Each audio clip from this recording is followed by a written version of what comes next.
목사님께서 그 계시록 강론하시는 데 있어서 상당히 이렇게 중요한 말씀을 갖다가 하시고 넘어가셨는데, 그때 그 말씀을 갖다가 이렇게 들으면서 한 주 동안 많은 힘이 되었습니다. 먼저 로마서 6장 15절에서 16절을 잠깐 읽겠습니다. 로마서 6장 15절 16절.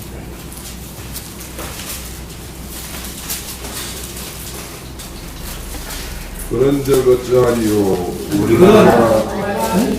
그런즉 어찌하리요 우리가 법 안에 있지 아니하고 은혜 안에 있으니 죄를 지으려 그럴 수 없느니라. 너희 자신을 종으로 여기고 누구에게 순종하든지 그 순종함을 받는 자의 종이 되는 것을 너희가 알기 못하니까. 혹은 죄의 종으로 사망에 이르고 혹은 순종의 종으로 의에 이르느니라. 아멘. 먼저 이 말씀을 갖다 이제 묵상을 해보았는데요. 정말로 무엇이 믿는 것인가, 무엇이 하나님께 순종을 하고, 그리고 또한 하나님이 주신 믿음이란 무엇인가에 대해서 잠깐 이렇게 생각해 보려고 합니다. 중요한 것은 뭐가 중요하냐면, 사람이 무언가를 갖다가 하려고 한다라는 것이 불신에서 온다라는 걸 갖다가 생각할 수가 있는데요. 사람이 예를 들어 가지고, 사람은 그릇일 뿐이고요. 사람은 그릇일 뿐이고, 어떤 그 그릇에 무엇이 담겨져 있느냐에 따라 가지고 그 사람이 죄의 종이 될 수도 있고 순종의 종이 될 수가 있다는 걸 우리가 알 수가 있는 것입니다.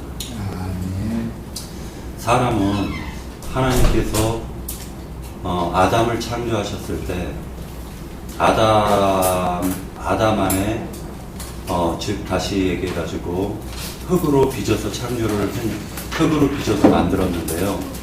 그 아담이라는 사람은 하나님께서 설명하신 그 법칙에 의해서 흙 사람인 아담은 죄와 사망의 법칙에 의해서 그 사람은 그 사망으로 이끌려 갈 수밖에 없는 그러한 존재인 것입니다. 아멘. 다시 얘기해서 무슨 얘기냐면은, 흙 사람인 그 아담은 로마서에서 사도 바울이 증거하고 있는 것은 질그릇 안에는 하나님이 천이 쓸 그릇인데, 질그릇은 그 질그릇에 어떠한 마귀의 인격이 숨겨져 있고, 그리고 그 사람인 아담은 말하자면 그 죄의 법에, 죄와 사망의 법칙에 의해서 자기가 원하던 원치 않던 이끌려 갈 수밖에 없다라는 것을 성경에서는 증거하고 있는 것입니다. 아멘. 그것을 갖다가 뭐라 얘기를 하고 있냐면은 로마서에서는 이렇게 얘기하고 있습니다. 이제부터 내가 한 마음으로는 하나님의 법을 사랑하나 나의 이 육신 겉에는 죄의 법을 사랑한다라고 얘기하면서, 이제는 내가 행하는 것이 아니라 내 속에 거하는 죄가 행한다라는 걸 갖다 깨닫게 됐다라는 것이죠. 사도 바울은. 즉 다시 얘기해서 내가 무언가를 갖다가 행한다라고 생각하는 것은 불신 상태에서 오는 것이라는 것입니다. 내가 행하는 것이 아니라 죄가 행하는 것이죠. 육체에 속해 있는 모든 사람들은 죄와 사망에 이끌려서 내가 원하던 원치 않던 그 죄에게 종노릇할 수밖에 없는, 말하자면 질그릇일 뿐이라는 것입니다. 그래서 하나님께서는 그 질그릇을 갖다가 깨뜨리시기로 작정하신 거예요. 한 가지 제가 이제 이렇게 한번 물어보겠습니다. 만약에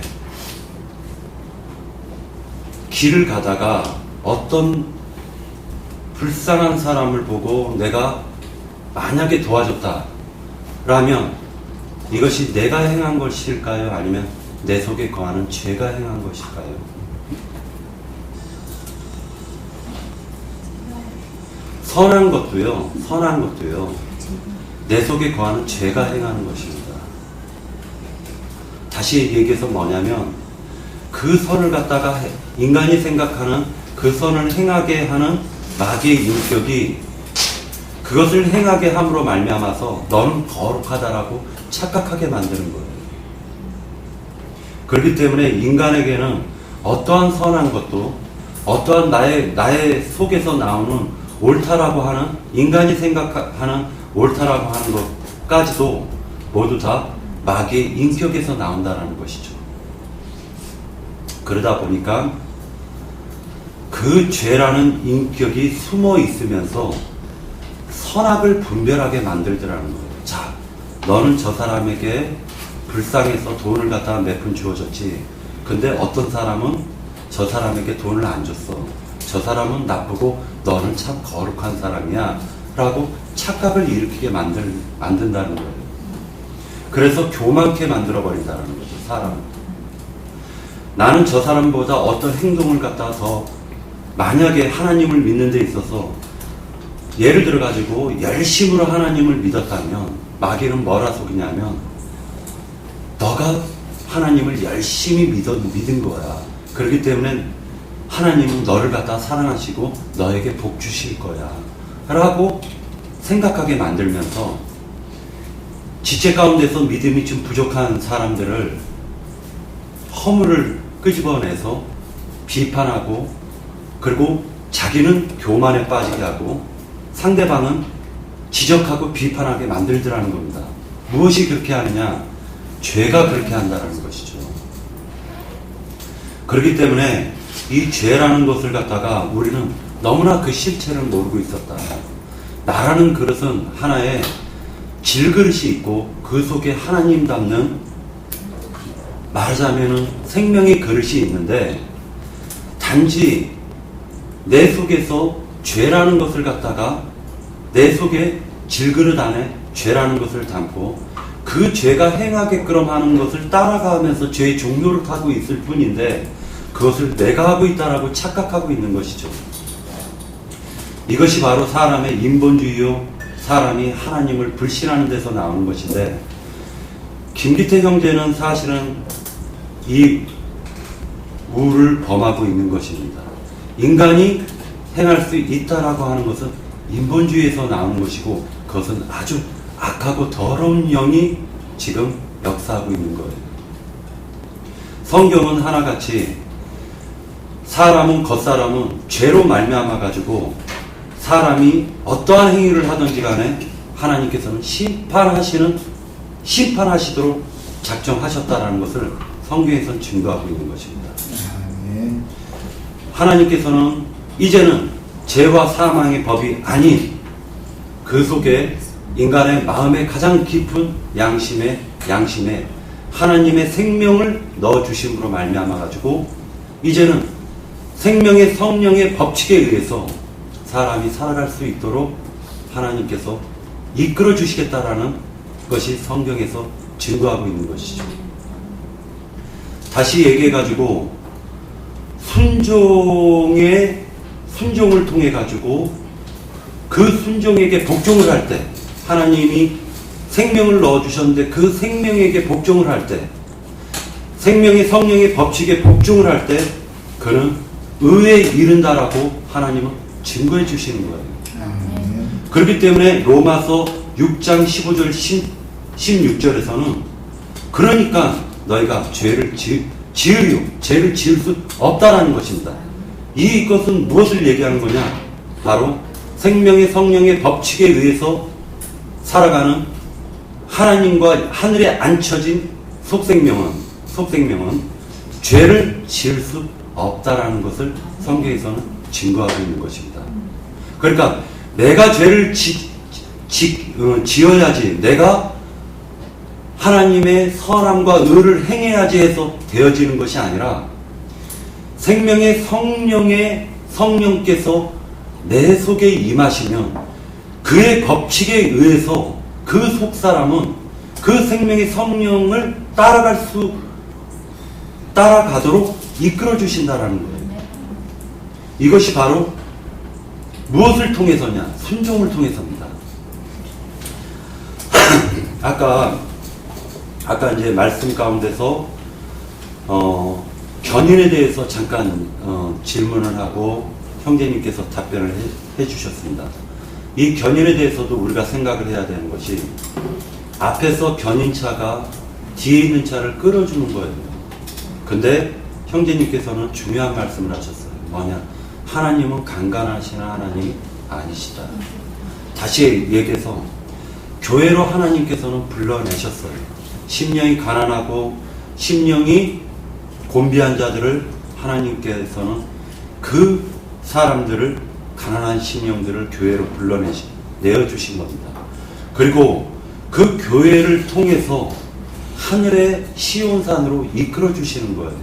근데 하늘의 시온산으로 다시 얘기해서 이끌어 주시는 것은 견인을 해 주시는 거예요. 근데 여기에서 순종하지 않고 이탈자가 생길 수가 있다는 것이에요. 이것을 기억하셔야 됩니다. 그러니까 칼빈이 얘기하는 견인론과는 다른 겁니다. 칼빈의 견인론은요, 사람을 교만하게 만들고 방종하게 만들어요. 예를 들어서 하나님을 믿으면 하나님이 무조건 견인한다고 하면 그 사람은 나는 아무렇게나 행동하고 나는 아무렇게나 살아도 나는 구원받을 자니까 하나님이 나를 갖다가 말하자면 구원을 시키실 거니까 아무렇게나 살아도 되는 거예요. 칼빈의 견인론. 그렇지만 여기에서 지금 형제님께서 주장하시는 견인은 그 견인이 아니라 이탈자가 생길 수 있는 견인인 거예요. 순종하지 않는 자들은 이탈자가 생기는 겁니다. 출애굽 시대 때에도 많은 사람들이 이탈을 했습니다. 그죠? 많은 사람들이 이탈을 하고 소수만 요단강을 건너는 거예요. 그죠? 소수라는 것은 다시 얘기해서 광야에서 다 엎드러져 죽고 세 사람만 요단강을 건너는 겁니다. 하나님은 세 사람을 견인하시는 것이지 겉사람인 육신의 죄의 종이 된 질그릇은 겉사람은 짐승으로 보시고 사실은 그것은 폐기하고 천이 쓸 그릇으로 하나님은 이미 지어놓으셨다라는 거예요. 아멘.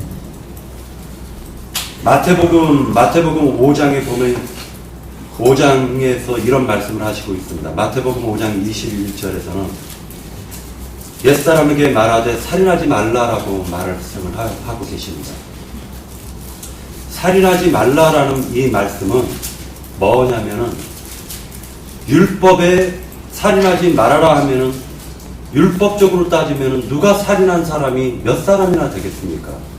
그러나 하나님께서는 너의 형제를 미워하고 라가라 하는 자는 이미 살인한 자다라고 얘기하고 있습니다. 이 법에는 누구도 한 사람도 빠져나갈 수가 없는 거예요.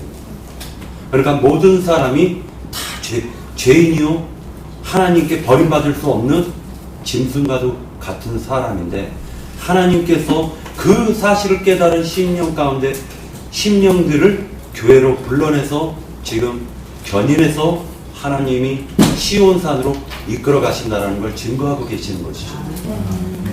창세기 마태복음 5장 27절에서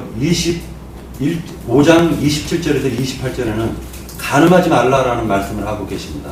그러나 너희가 마음으로 간음하면 이미 간음한 것이다라고 얘기하고 있습니다. 하나님께서는요, 마음에 하나님을 닮는 그릇은 죄를 범할 수가 없습니다. 속사람은 하나님을 닮았기 때문에 죄를 행할 수가 없는 거예요. 다시 얘기해서 속사람은 생명의 성령의 법칙에 의해서 하나님을 추구할 수밖에 없도록 하나님이 그렇게 역사하신다라는 것입니다. 이것이 바로 참된 견인이에요. 그러나 그 사람에게 있어서 순종을 이끌어내신다라는 것이죠. 하나님께서는 그 속생명에게 순종을 이끌어내신다라는 거예요. 이것이 바로 하나님의 공이라는 것이죠. 하나님께서는 순종하는 자를 원하시지 하나님께서는 믿음을 보시는 것이 아니라는 것이죠.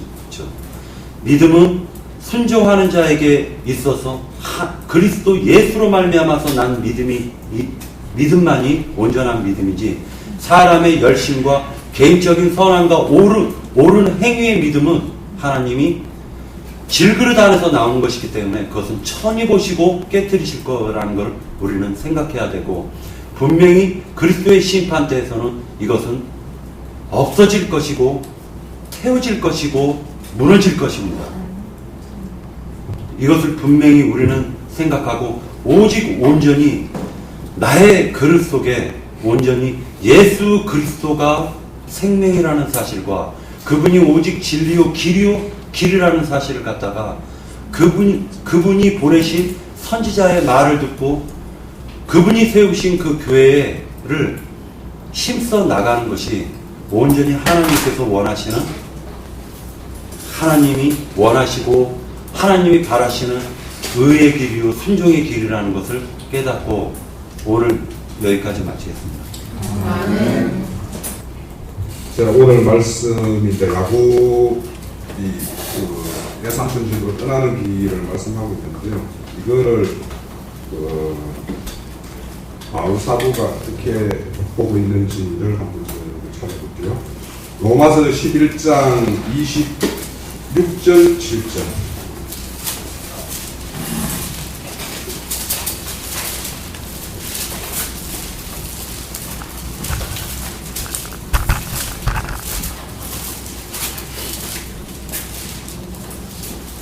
로마서 11장 26, 27절.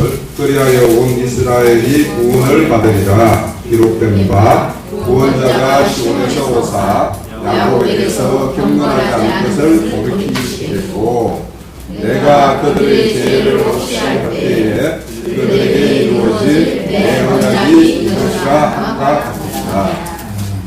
자, 우리 그 로마서 11장은 유대가 하나님의 어떤 그 버림을 받고 복음이 이방인 땅으로 이렇게 넘어온 거, 그 사실이 이렇게 쭉 전가하고 있어요, 그죠?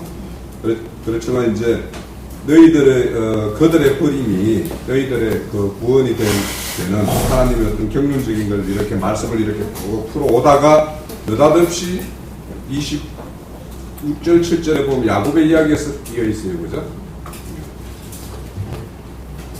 지금 이런 겁니다. 지금 유대인들이 지금 이방인의 어떤 교회 시대 때 버림을 받는 것은 지금 야곱이 부모의 집을 떠나서 외삼촌의 어떤 다름을 받고 그런 가정에서 야곱을 세우는 어떤 그런 가정이라는 거죠, 그죠? 그래서 여기 보면 야곱의 경건하지 않은 것들을 돌이키게 하기 위해서 지금 이렇게 하고 있다. 지금 유대인들이 이렇게 버림받는 것이 야곱이 이렇게 그 예삼촌 집에 다름을 받기 위해서 가는 것과 똑같다라는 걸 지금 말씀하고 있는 거예요. 자, 우리 그 언약궤를 만드는 그 나무가 무슨 나무죠?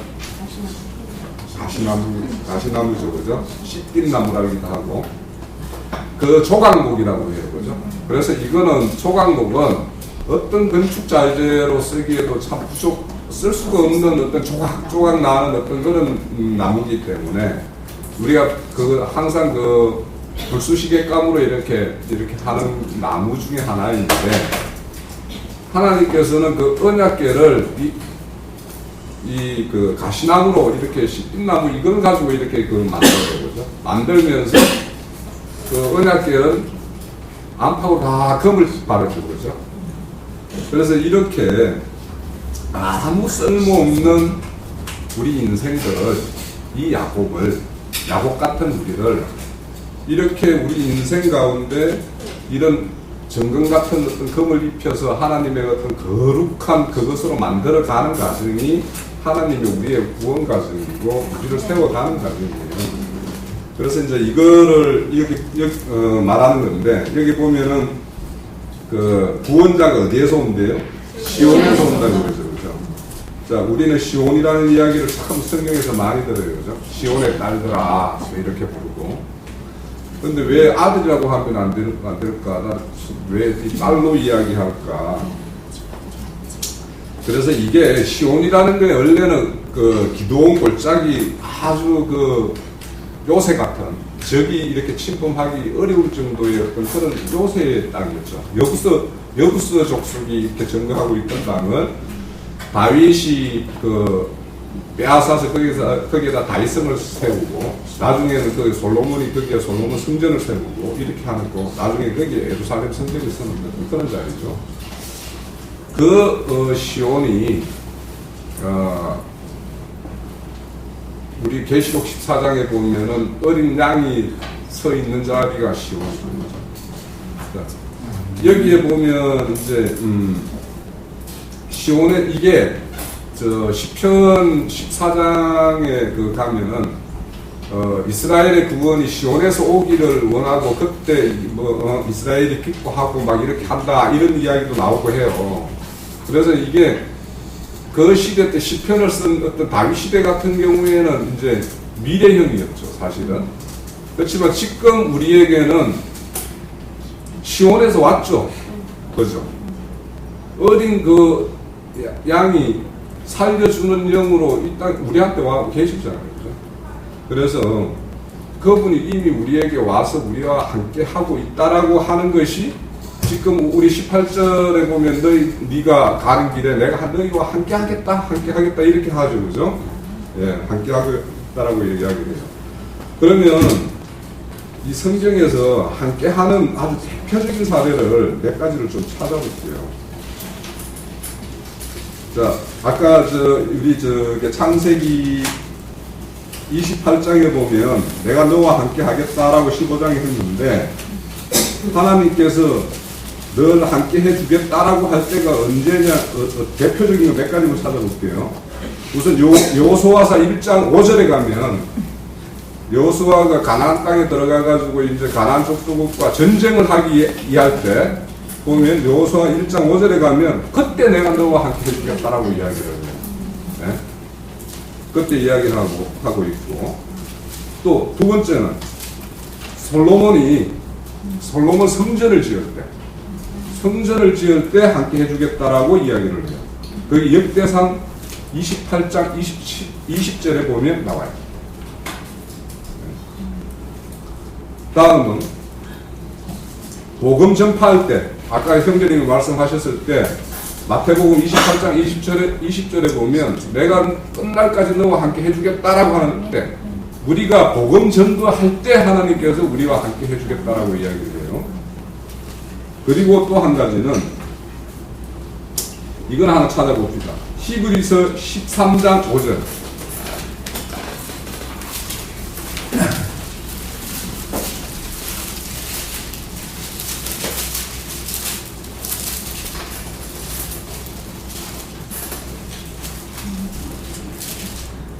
부를 사랑하지 말고 있는 바를 하늘로 알라. 그가 친히 말씀하시기를 내가 결코 너희를 버리지 아니하고 너희를 떠나지 아니하리라 하셨느니라. 네. 그러니까 또 더 있겠죠. 제가 예를 들었던 가나안 전쟁 중요한 싸움이죠, 그죠? 그래서 거기에는 지금 당군을 보냈을 때 거기는 가나안 족속은 에 비하면 우리는 몇 부위밖에 안 된다 이럴 정도로 가나안 족속들의 그 세력이 크고 우리 그렇게 한 그런 상황에서 믿음을 가지고 그 전쟁에 나아가라 이렇게 할 때 하나님께서 함께 해주신다고 그랬고 성전을 짓을 때 자 우리 지금 성전 짓고 있는 중이죠, 그죠? 지금 짓고 있고 우리가 각자도 짓고 있고 또 교회로 단체적으로도 짓고 있고 이렇게 진행하고 있는 중이에요. 지금 이런 과정에서 하나님께서 함께 해주실 것이고 우리가 입술을 열어가지고 하나님께 찬양을 할 때 우리가 입술을 열어서 복음을 전파할 때 그때 함께 해주신다고 그랬어요.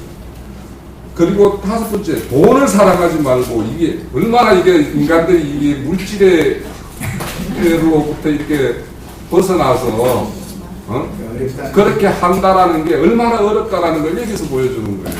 그러니까 우리가 물질적인 것 모든 것을 버리게 된다라는 게 하나님께서 함께 해주시지 않으면 어렵다라는 거예요. 왜냐하면 이거는 세상에서 너무도 큰 세력이 되고 힘이 되기 때문에 내가 세상 사람들 말하면 돈으로 안 되는 게 뭐가 있냐 이렇게 이야기하잖아요. 그죠? 그만큼 이 물질을 가진다라는 거는 남들에게 나를 또 보이게 할 수 있고 그 돈 가지고 내가 심지어 선행도 행할 수가 있어요. 구제 사업도 할 수 있고 그렇기 때문에 참 그 매력이 있는 거죠. 그만큼 이 돈이 그렇게 어렵다라는 거예요. 그런데 우리 그 히브리서 13장 폈으니까요. 자, 주님께서 어떻게 하셨냐라는 걸 우리가 보면, 자, 12절부터 15절까지 한번 읽어볼게요. 히브리서 13장 12절에서 15절로. 그러므로 예수가 자기 피로써 백성을 거룩하게 하려고 성문 밖에서 고난을 받으셨습니다. 그런즉 우리도 그의 치욕을 짊어지고 문 밖으로 그에게 나아가자. 우리가 여기에 영광으로 생기고 있으므로 장차 올 장난이니 그러므로 우리는 예수와 말미암아 항상 찬송의 제사를 하나님께 드리자. 이는 거룩하는 그리스도의 열매이다. 자, 주님께서 이 땅에 우리를 거룩하게 하기 위해서 본인이 성문 골고다 언덕에서 피를 쏟으셨죠, 그죠? 그것이 하나님으로부터는 참 치욕일 수 있지만 하나님은 성스러운 싸움을 한 것이죠, 사실은. 그렇게 해서 우리를 구원했어요. 그러니까 우리가 지금 우리도 거의 치욕을 짊어지고 영문 밖에 나가는데, 예? 그게 뭐냐면 15절에 보면 이게 찬송하는 제사래요. 그 찬송하는 제사가 뭐냐? 그 이름을 증언하는 입술이 찬송하는 제사라는 거예요. 이것이 가지고 나가면 너희들은 능력을 치욕을 당할 건데 그 당하는 것이 우리가 주님이 우리를 위해서 치욕을 당했던 것처럼 우리도 그런 치욕을 당해야 된다는 거예요. 그러니까 우리가 먼저 구원받은 자로서 또 하나님을 먼저 아는 자로서 또 우리 스스로 장자교회라고 이야기하면서 이런 어떤 정말 하나님이 받으시는 이런 찬송의 제사를 드려야 될 것이고 우리가 입술이 열지 않으면 제가 사실 이 말씀 증거를 좀 시간이 되면 지난주에 한번 하려고 했던 성전에 흐르는 강이 있죠, 그죠? 계시록 에스겔서 47절에 그 강이 요단강의 물이 사해로 흘러 들어가요. 사해로 흘러 들어가는데 그 사해에는 하루에 650만 톤 정도의 물이 흘러 들어가는데 이 사해에 들어간 물이 어디로도 흘러가지 않는 거예요. 그러니까 거기에서 뭐 어디가 정발을 한다든지 뭐 이렇게 한다라는 건데 우리가 이 사해가 우리에게 주는 어떤 그런 메시지가 굉장히 나는 있다라고 생각합니다. 우리가 하나님의 말씀을 받고 이렇게 많은 하나님의 깨어있는 이런 말씀을 받았다라고 우리가 스스로 자부하고 있고 우리가 수원교회가 그렇게 생각을 하고 있어요. 하지만 우리가 어딘가 가서 이런 찬송의 예배를 드리지 않고 입술을 열지 않으면 우리가 사해가 된다라는 거예요. 네? 죽음의 바다지 그것이 산바다가 아니고 거기는 생수가 흘러나와야 될 우리 안에는 생수가 흘러나와야 되는데 생수라는 거는 그냥 맑은 물이 아니에요. 흐르는 물이에요. 그 흐르는 물이 되어야지 내 안에 이렇게 간직하고 나 혼자 뭐 거룩한 말씀 하나님의 진리 도 이런 걸 만껏 알았다 해본들 하나님으로 볼 때는 하나님은 우리를 사해라고 본다 이런 거예요. 네. 그거는 시간 지난 이게 한 번 말씀을 전가하려다가 한 주가 딱 지나니까 조금 맛이 떨어져요. 그래서 그런 얘기가 되면 또 말씀 나누기도 하고 이만 하겠습니다. 네, 형제님들이 이제 점점 들어오고 있는 우리가 안양으로 이렇게 이주를 해서 와가지고 처음에 형제들이 증거하던 그 얘기를 듣는 것과 지금 듣는 것은 많은 차이가 있는 걸 스스로들 다 느끼시죠? 이것이 영적 진보예요. 예, 두 형제님이 이제 증거한 그 요점만 가지고도 예, 우리 박 형제는 흑사람의 선과 의, 그 다음에 위로부터 오신 그리스도의 선과 의는 다르다라는 것을 이제 중점으로 말씀을 한 거예요. 이것은 왜 다른가? 그것은 생명이 달라서 그런 거예요. 이제 이것을 제일 그 얘기를 할 줄 알았더니 빼놓길래 내가 좀 보충하는 거예요. 흑사람은 땅에서 온 생명을 가지고 있기 때문에 그 사람은 결과적으로는 별 선을 행하고 별 의를 다 행해서도 결국은 땅으로 땅으로 돌아갈 선과 의를 행하는 거예요. 위로부터 온 생명을 가진 사람은 생명이 위로부터 왔기 때문에 그 사람이 세상 사람이 볼 때는 불의하고 불순한 사람이라고 판단을 했을지라도 하나님의 의와 하나님의 선에 의해서 당연히 하늘로 가는 거예요. 그래서 이것이 이제 믿음의 법칙이에요. 생명률이라고 그래요. 개는 개의 생명으로 태어나면 개가 아무리 영리해도 여전히 짐승이지 사람이 될 수 없어요. 갓난아기 태어나면 개만 또 훨씬 못해요. 못하죠. 자라서 애가 사람다운 사람이 되면 개가 아무리 훌륭해도 그 사람을 못 당하죠. 왜? 생명이 다르기 때문에 그런 거예요. 이것을 성경은 그래요. 생명의 법칙이다 그랬어요. 생명의 성령의 법칙, 죄와 사망의 법칙, 법칙이 있다 이거예요. 이제 그걸 생명률이다 그러는데 흙에서 온 것은 반드시 흙으로 돌아가는 법칙이 있다 이거예요. 위로부터 오면 당연히 위로 가는 법칙이 있다 이 말이에요. 그런데 이제 이런 생명률에 대해서 인식이 너무 없는 거예요. 예수님이 오셔서 계속 증거한 바는 생명을 자꾸 말하는 거예요. 양으로 생명을 얻되 풍성히 얻게 하려고 내가 왔다. 이미 흑사람 속에도 코에 생기를 불어넣었죠. 아담에게.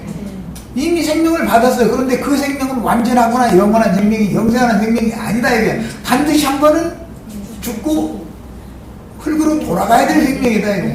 그 대신 예수님이 부활하시던 날 저녁에 제자들에게 불어넣어준 생명은 그것은 죽는 생명이 아니다 이거예요. 이 생명의 차이를 알아야 돼요. 자연인의 호흡을 가지고 있는 사람은 자연인 속에 선악을 아는 지식을 마귀로부터 받은 게 있기 때문에 다 선을 행하고 의를 행하는 대신 불선과 불의를 버리고자 노력을 하는 거예요. 그것이 종교의 근원인 거예요. 이게 이제 종교죠. 그런 종교적인 방법으로 사람이 구원을 얻느냐 이게 아니고 예수님 오셔서는 그게 아니고 육으로 난 것은 육이니 육은 다 무익한 것이다 하나님 나라에는. 그러니까 너희는 반드시 위로부터 다시 나야 된다라는 얘기를 하는 거예요. 그럼 왜 그러냐? 생명이 어디로부터 온 생명이냐가 중요하다. 예수는 하늘로서 와서 인자는 하늘로서 와서 하늘에 있는 인자 외에는 하늘에 올라간 자가 없다 그랬어요. 그 인자는 지금 현재 하늘에서 오셨고 하늘에 계신 중이고 이미 그분 하늘에 앉혀져 있는 중이에요. 우리 거듭난 생명이 하늘에 앉혀졌다라는 말이 무슨 말인지 이해를 하셔야 돼요. 구속받아서 거듭나면 이 생명은 하늘에 앉혀진 생명이에요. 거듭난 적이 없는 사람은 우리 형제 자매님들은 세상 사람이 볼 때 선한 일도 의로운 일도 별로 없는 것 같아.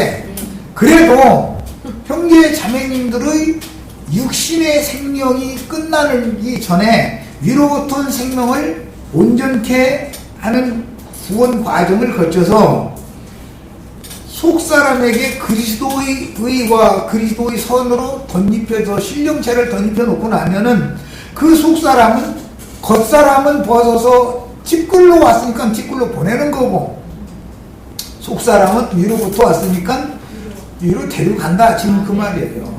그러니까 이것은 어디로부터 보냄을 받은 생명이냐의 문제인 것이지 그 사람이 선을 행했느냐 의를 행했느냐의 문제는 아니다 그 말이에요. 이걸 믿음의 법칙이다 그래. 바울 사도가 이것을 가르치더라고. 사람의 의나 사람의 선행이나 좋은 행위나 뭐 의로운 행위나 이걸로 구원을 받는 게 아니고 오직 믿음의 법으로만 된다. 자꾸 그 얘기를 하니까 이게 너무 기독교계가 이 믿음의 법이라는 말을 모르고 있는 거예요. 지금 사실은 알고 보면 그 다음에 사람의 천연적인 사람이 선을 행해도 의를 행해도 하나님이 보시기에 그것은 하나님이 그 사람에게 선을 행할 수 있는 조건을 배려를 해줬기 때문에 그걸 할 수 있는 것이지 하나님이 그걸 허락하시지 않았으면 안 되는 거예요.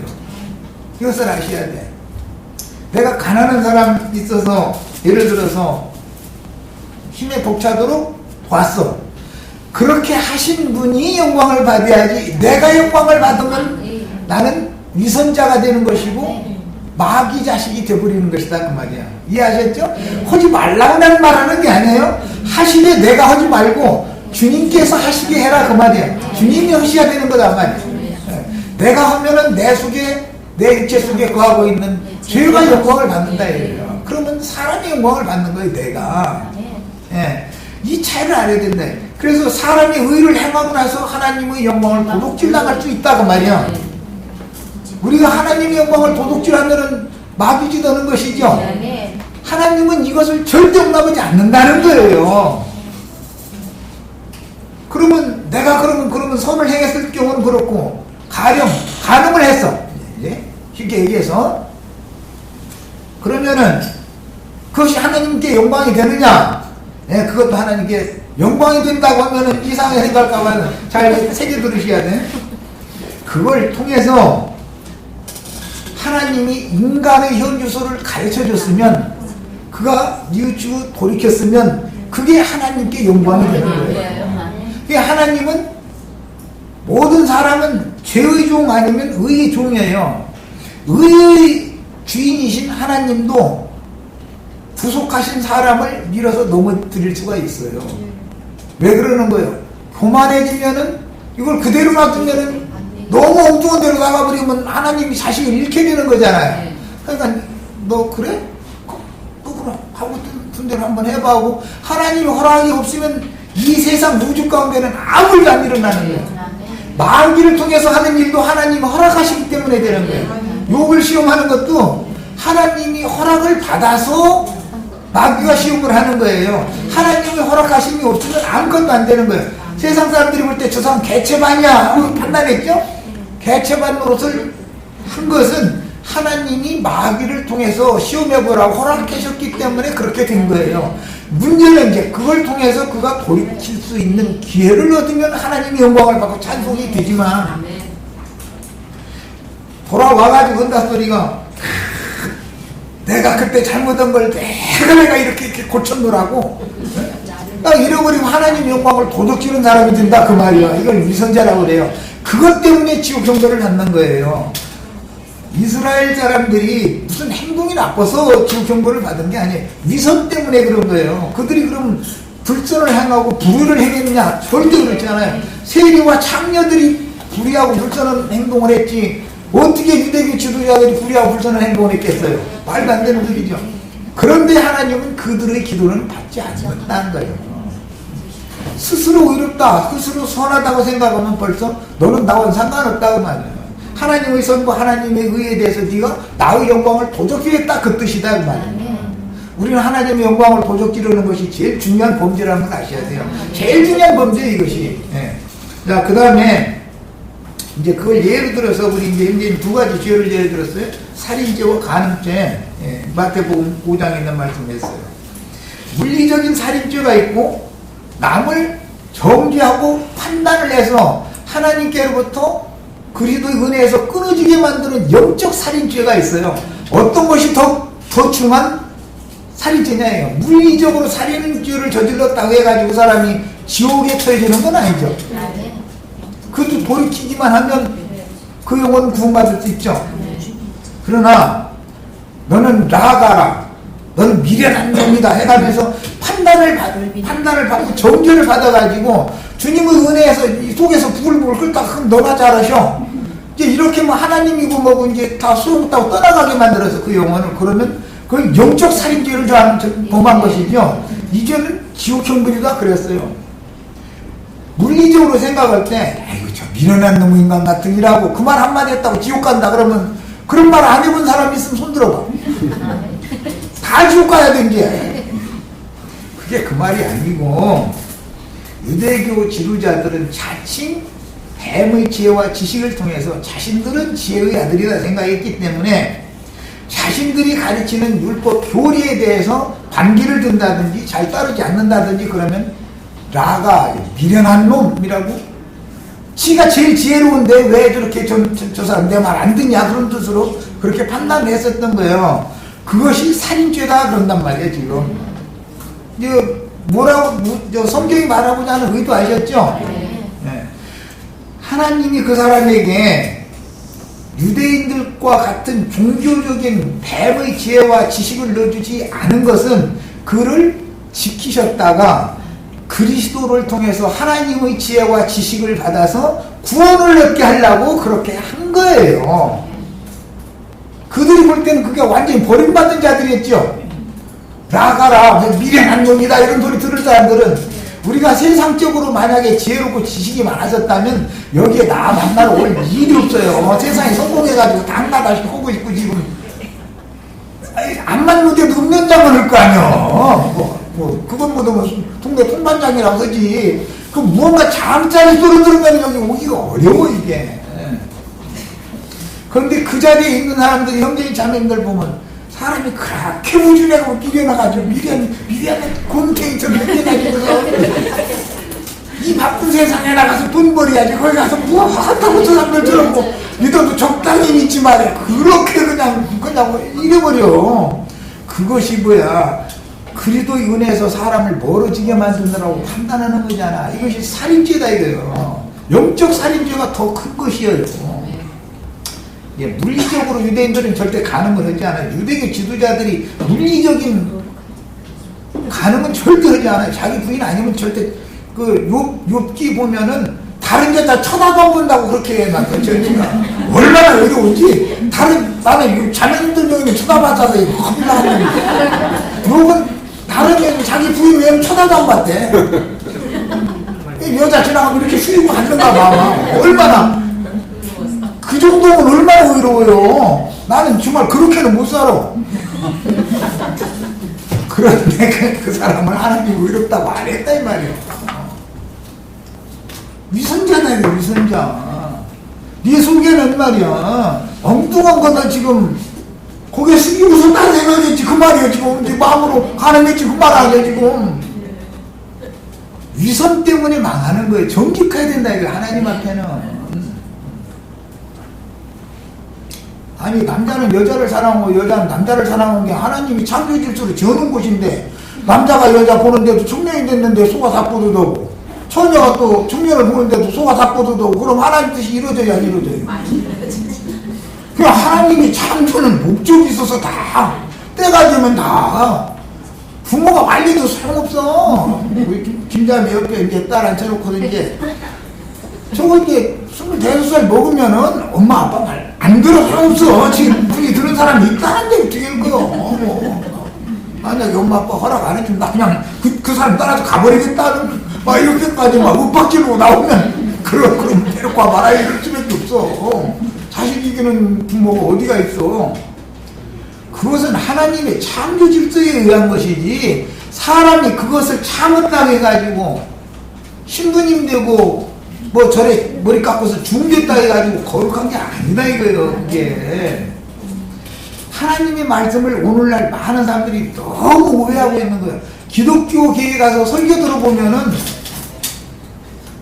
절에 가서 도 닦으라고 날마다 그 설교 하는 거예요. 들어보면 그 도 닦아봐봤자 평생 예배당에 다녔는데 구원에 못 들어가면 어떻게 할 거예요 이제. 그때 그리도 심판돼서 너는 미국으로 와서 한마디 딱 하시면 끝나는 거예요. 자기 아이고 너 선했구나. 너 참 선했었지. 너 그것이 네 선, 네 의가 나의 선, 나의 의를 힘써 대대게 가면서 내 영광 다 얻으려고 너 동네 사람들한테 이웃 사람들한테 그 사람 법 없어도 살 사람이라고 칭송받고 영광 다 받았지. 이 초지일론 같은 이라고 어떻게 할 거냐고. 이것을 알아야 돼. 복음의 비밀을 알아야 돼요. 그 다음에 이제 시온 얘기가 마지막으로 나왔고 사회바다 얘기가 나왔는데, 예수님은 어디에서 오셨어요? 시온에서 오셨어요. 위로부터 난 자는 어디가 본향이에요? 그 좋은 본향이 어디예요? 땅의 본향이 아니죠? 땅의 본향은 나는 이제 나주가 이제 우리 이제 본적, 우리 저 조상의 그 본적지가 이제 저 나주인데, 나주가 내 본향이 아니고, 위로부터 난 속사람의 본향은 하나님이 그 아들 예수를 시온에서 보냈기 때문에 사람들을 구속해서 어디로 데려가요? 시온으로 데려가는 거예요. 거기 그게 더 좋은 본향이라는 거예요. 그게 히브리서에 나오는 말이에요. 더 좋은 본향.